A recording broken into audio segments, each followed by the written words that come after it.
भी दिखाने।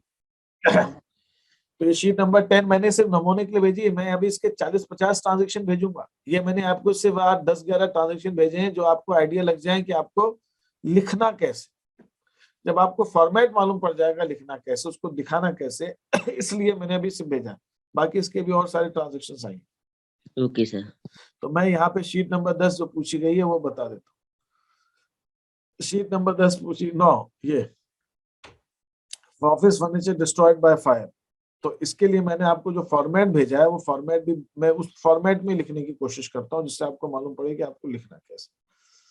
मैंने जो आपको इसके अंदर फॉर्मेट भेजा है, जो प्रारूप भेजा है, जिस प्रारूप के कॉलम्स आपको बनाने हैं, मैं उसी प्रारूप में इसको सॉल्व करने का प्रयास करता हूँ। वो प्रारूप कुछ ऐसा है, ठीक है।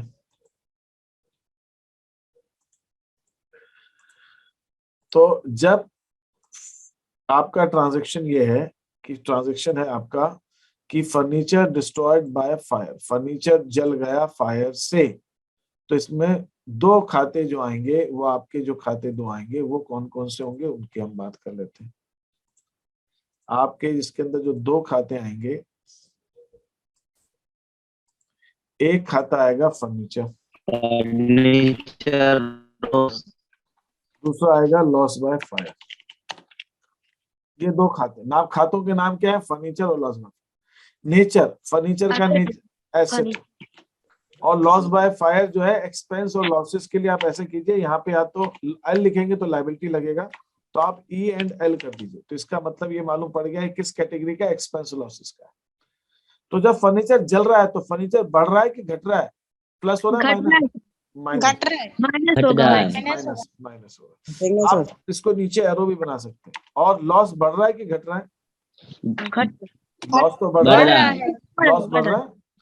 तो जब एसेट घटती है तो क्या होती है? क्रेडिट। और लॉस जब बढ़ता है तो डेबिट। तो अब ये डिसाइड हो गया कि कौन सा खाता डेबिट होगा, कौन सा क्रेडिट होगा। तो यहाँ पे आपको एंट्री करनी है लॉस बाय फायर डेबिट, कितने से जितने का भी लॉस हुआ, 3000 या 2000 कुछ था वो अमाउंट, मुझे याद नहीं, जो भी था 6000 सर था। 6000। तो 6000 रुपए यहाँ पे आप लिख देंगे और यहाँ नीचे लिखेंगे टू फर्नीचर। एंट्री तो यही बन गई और यहाँ पे आप लिख देंगे 6000। तो आपको ये शीट के अंदर ये कॉलम बनाने करने। अब कुछ ने पूछा था मुझे, सर ये ट्रेडिशनल अप्रोच आता है? तो आप लिख लीजिए, बिल्कुल आपके हिसाब से। फर्नीचर जो है मैं बता दे रहा हूँ, आप अगर कर सकते हो तो कर लें, नहीं तो कोई दिक्कत नहीं, मैं उसको बाद में। रियल अकाउंट, ये हाँ, फर्नीचर आपका रियल अकाउंट है। ये रियल अकाउंट का रूल क्या होता है? इन या आउट, आता है तो डेबिट करो, जाता है तो क्रेडिट करो। तो फर्नीचर तो जा रहा है जल के, तो जा रहा है तो क्या हो जाएगा? क्रेडिट हो जाएगा। और लॉस बाय फायर क्या है? Nominal account. नॉमिनल अकाउंट में लॉस है। नॉमिनल अकाउंट का रूल क्या है? Debit all expenses and losses, credit all incomes and gains. Debit कर दो सारे एक्सपेंसेस और सारे व्ययों को और हानियों को, और क्रेडिट करो किसको? सारी आय को और आमदनियों को। तो लॉस है तो लॉस की वजह से डेबिट हो जाएगा। तो यहाँ पर आप ये चीज नोटिस करेंगे कि चाहे वो डायरेक्ट मैथ मॉडर्न अप्रोच हो, चाहे ट्रेडिशनल अप्रोच हो, दोनों में अकाउंट का ट्रीटमेंट एक ही आएगा। क्रेडिट हो रहा है तो दोनों में ही क्रेडिट होगा, और अगर यहाँ पर ये डेबिट हो रहा है इस मॉडर्न अप्रोच में, और ट्रेडिशनल अप्रोच में भी वो डेबिट होगा, तो दोनों के अंदर वो डेबिट हो रहा है तो दोनों में ही डेबिट होगा। ऐसा नहीं होगा कि एक में डेबिट होगा एक में क्रेडिट होगा, दोनों में भी आएगा। तो ये मैंने ये क्यों दिया, आप ये कह सकते हो सर ये क्यों दिया, ये दोनों अप्रोच के हिसाब से, ये आपको जनरल एंट्री और अच्छे से आ जाए, दिमाग में बैठ जाए आपके। चाहे आप ट्रेडिशनल अप्रोच लगाओ चाहे मॉडर्न अप्रोच लगाओ, आपको एंट्री आपकी सही आनी चाहिए। थोड़े टाइम बाद कोई आपसे पूछेगा कि साहब goods destroyed by fire, goods जल गए आग से, आप बताइए क्या एंट्री होगी, तो आपको एंट्री फटाक से बतानी। तो आपसे वो ये नहीं पूछेगा कि अकाउंट को डेबिट क्यों किया, क्रेडिट क्यों किया। अगर आपने एंट्री सही बताई तो समझ लेगा इसको अकाउंट्स आती है। वो आपसे नियम नहीं पूछेगा आप मॉडर्न अप्रोच से कर रहे हो कि ट्रेडिशनल अप्रोच से कर रहे हो, क्या कर रहे हो। वो जब तक ये आपको और टेस्ट करना हो तो भले ही पूछेगा, नहीं तो कोई नहीं पूछता। बस ये पूछता है कि आपने जो है कौन सा जो है एंट्री क्या होगी। और एंट्री आपकी सही है तो ये माना जाता है कि सामने वाले को अकाउंटिंग आती है, सामने वाले को आती है। एक दिन मेरा एक स्टूडेंट है अभी 12th में, उसके पापा इंदौर के अंदर वो पढ़ाते हैं, इनकम टैक्स पढ़ाते हैं। किनको पढ़ाते हैं? सीए वाले बच्चों को, या जो भी बच्चे हायर एजुकेशन करते हैं उनको टैक्सेस पढ़ाते हैं। तो उनका लड़का 12th में है, 20 साल पढ़ा रहा हूँ उसको। तो वो वैसे बात करने बात बताने लगे, बोले कि सर मैं एक कंपनी के मैनेजमेंट, टॉप मैनेजमेंट के साथ जब कभी हमारी बात होती है कि कितना टैक्स आया, टैक्स की कैलकुलेशंस क्या होगी, वो सब क्या होगी, तो जब हम उस लेवल पर भी बात करते हैं कि क्या कैलकुलेशंस होगी, कैसे होगी, तो वहां पर भी हमारी बात ये होती कि ये जो ट्रांजेक्शन है इसकी एंट्री क्या बनेगी। तो वो ये कहना चाह रहे थे, उन्होंने कहा सर मैं आपसे ये कहना चाहता हूं कि ये जनरल एंट्री जिंदगी भर पीछा नहीं छोड़ती कॉमर्स के बच्चों को। मतलब आप ऐसा मत समझो कि ये छोटे मोटे काम है जनरल एंट्री बनाना, वो टॉप लेवल पे भी अगर आप ऊंची पोजीशन पे भी हैं, तो अगर कोई ऐसा ट्रांजेक्शन आ जाता है दिमाग के अंदर उलझन आती है, यार इसको किसको डेबिट करना है, किसको क्रेडिट करना है। अगर जनरल एंट्री सही है तो अकाउंट सही, तब आप सही खाते को डेबिट करोगे, सही खाते को क्रेडिट करोगे, गलती थोड़ी होगी। जनरल एंट्री सही बननी चाहिए। तो इसलिए ये बहुत इंपॉर्टेंट है कि जनरल एंट्री को आप अच्छे से समझें, अच्छे से समझें, इसलिए मैंने वो आपको चीजें दी। ठीक है, और बताइए, और कोई डाउट्स है? ये तो हो गया आपका, और कोई किसी को कोई कुछ पूछना है? और कुछ चीज, एनी अदर थिंग? सर वो बीच में जो जगह छोड़े हैं उसमें क्या लिखना है, तो जहाँ पे अभी बताए हैं रियल, ये सर क्या है? ट्रेडिशनल आप बीच में जगह ही छोड़ दीजिए मैडम। अभी आप बाहर के परेशान, आप मैंने इसलिए बता दिया कि जो लोग कर पा रहे हैं वो कर लें, जो नहीं कर पा रहे हैं वो छोड़ दीजिए, अभी आप उसकी चिंता मत कीजिए। जी मैं वो बाद में भरवा दूंगा बीच में जगह, ठीक है, ठीक है। बीच में जगह बाद में भरवा दूंगा। और बताइए, तो आपको ये मैंने दी है, और आप मुझे, आपको ये आप, मैं इसके आगे की शीट आपको बना दूंगा। मैंने जानबूझ के आगे की शीट नहीं बनाई, जैसे मैंने अभी आपको बताया किसने, कि मैंने इसके अंदर आपको सिर्फ एक गिने चुने ट्रांजेक्शन्स दिए हैं, गिने चुने 10 शीट के अंदर। और गिने चुने गिने के, मैं देख रहा हूँ गिने चुने के 11 ट्रांजेक्शन है, बस ज्यादा है 11 ट्रांजेक्शन से ज्यादा नहीं। तो ये जो ट्रांजेक्शन है, इन ट्रांजेक्शन में आपको मेनली ये समझना है कि ये लिखना कैसे। एक बार आपको फॉर्मेट समझ में, बहुत ज्यादा दे देता और गलती होती, तो मैं एक बार आपको फॉर्मेट आपको समझ में आ जाएगा कि कैसे कॉलम बनाने हैं, कैसे आपको लिखना है। आप लिखने का तरीका सही कर लोगे, उसके बाद मैं आपको इसमें 40-50 कुछ ट्रांजेक्शन दूंगा, उन सब ट्रांजेक्शन को आपको जनरल एंट्री बनानी रहेगी। Is that okay? यहाँ तक बात सबको समझ में आ गई है? यस यस ठीक है, किसी का कोई? ठीक है, दूसरा क्वेश्चन है 9वीं शीट का 13वां। रोशन एक कस्टमर है, उसका आपको ये बताना है, ये 9वीं शीट जो है आपकी, ये बैलेंस पूछ रही है कि इसका नेचर क्या है, और बैलेंस इंक्रीज साइड क्या होगी, इसकी बढ़त वाली साइड कौन सी होगी, और घटने वाली साइड कौन सी। तो रोशन है बेटा, रोशन है, एक कस्टमर है। कस्टमर है मतलब आप उसको सामान बेचते हो, तो आप बताओ जिसको आप सामान बेचते हो और उसने पैसे नहीं दिए, मान लीजिए, ठीक है, दे दिए तब तो वो कैश हो गया, तब तो अच्छा। कस्टमर का खाता कब खोलते हैं? जब आप उसको उधार बेचते हो तब, या नगद में बेचते हैं तब? उधार में तो रोशन को आपने सामान बेचा, रोशन का खाता आप कब खोलोगे? जब आप उसको उधार बेचोगे। तो आपने रोशन को उधार में बेचा, तो जब आपने रोशन को उधार में बेचा तो रोशन से आपको पैसे लेने हैं, तो रोशन आपके दो हो सकते हैं, डेटर हो जाएगा भाई। रोशन देखिए 5 तरह के खाते होते हैं, आप देखिए 5 तरह के आपके खाते होते हैं। आपके खाते जो है वो 5 तरह के, 5 तरह के कौन से? 5 तरह के हैं एसेट्स। यहाँ पर ये एसेट कौन सी? ये डेटर एसेट नाम है ना। फिर आपके लाइबिलिटीज, यहाँ पे अगर मैं इसको लाइबिलिटीज मान लूं तो रोशन आपका क्रेडिटर हो जाएगा, लेनदार हो जाएगा, उसको आपको पैसे देने। और रोशन अगर बिजनेस का मालिक है तो कैपिटल है। रोशन किसी खर्चे का नाम है तो रोशन किसी आय का नाम है।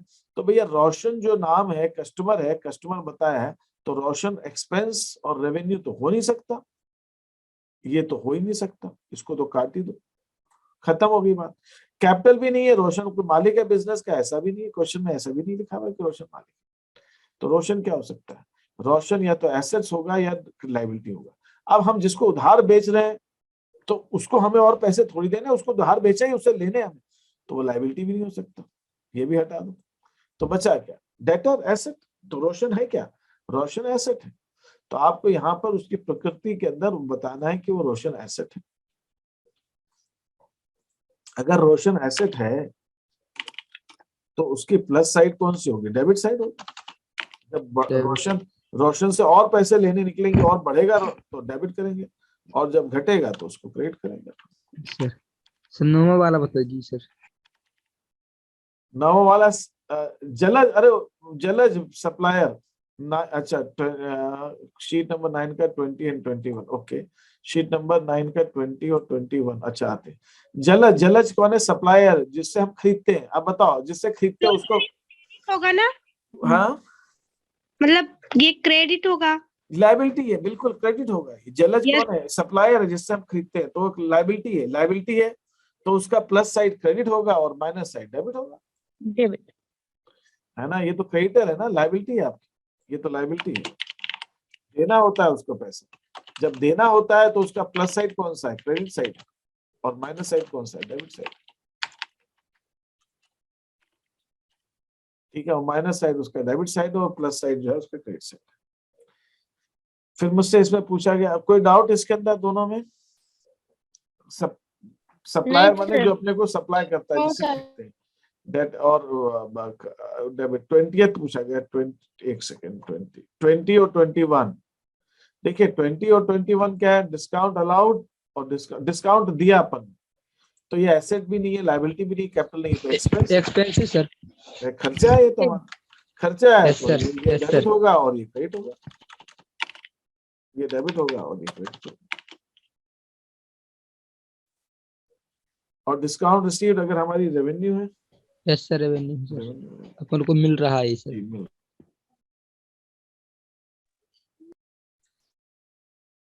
तो ये जो डिस्काउंट रिसीव्ड है ये आपकी रेवेन्यू है। रेवेन्यू होगा ना सर? रेवेन्यू है तो प्लस साइड क्रेडिट साइड होगी, क्रेडिट होगा। और माइनस साइड जो है डेबिट होगी, डेबिट। ऐसे हो जाएगा। ठीक है, और बताइए, और किसी का कोई डाउट है, कुछ कंफ्यूजन है? तो आज आप ये 10 शीट तक सब कर ले जी सर। और मुझे भेज दीजिए, सर। और इसके बाद मैं आगे के क्वेश्चंस आपको देता हूँ। इसके आगे की अपनी कारण ये होगा कि इसी शीट के मुझे और आपको देने हैं बड़े ट्रांजैक्शंस, और उसके बाद अब जनरल एंट्री कुछ दिन तक चलेगी। सर हाँ, शीट नंबर 10 का 7वां।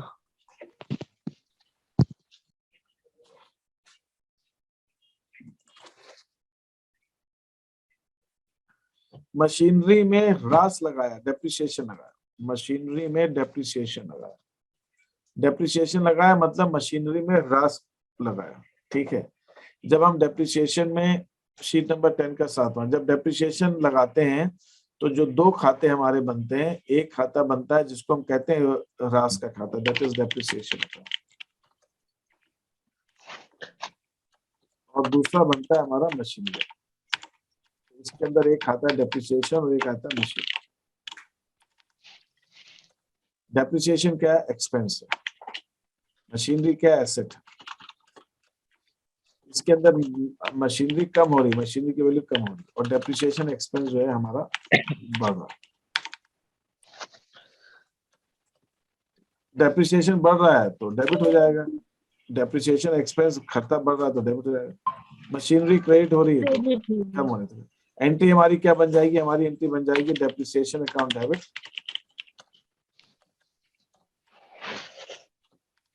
Machine.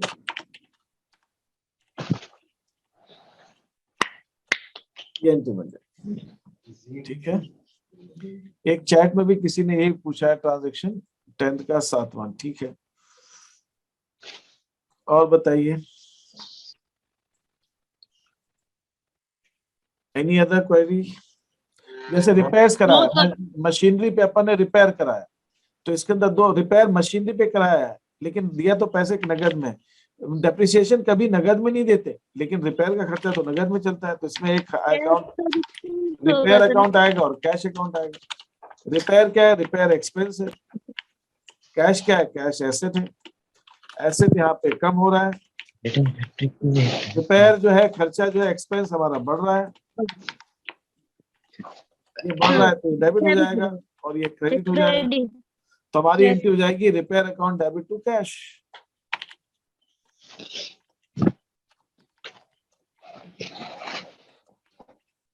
Repair account debit to cash, ये एंट्री हो जाएगी। ठीक है, इसके जी हिसाब से सर। अपन देख लेते हैं। और बताइए, टेलीफोन बिल पेड में भी यही होगा, टेलीफोन एक्सपेंस और कैश, उसमें भी यही आएगा। तो ये आपको करके आप मुझे आज भेजिए फटाक से, और फिर हम आगे का, इसके बाद मैं इसमें आपको बताऊंगा कि ट्रेडिशनल अप्रोच से कैसे कॉलम भरना है कल, और उसके बाद इसके आगे की शीट में दूंगा, वो सारे क्वेश्चंस आपको करने रहेंगे 2-4 दिनों में। ठीक है, यस ठीक है, okay, any other question? Thank you sir. Okay, welcome. नहीं नो थैंक यू सर।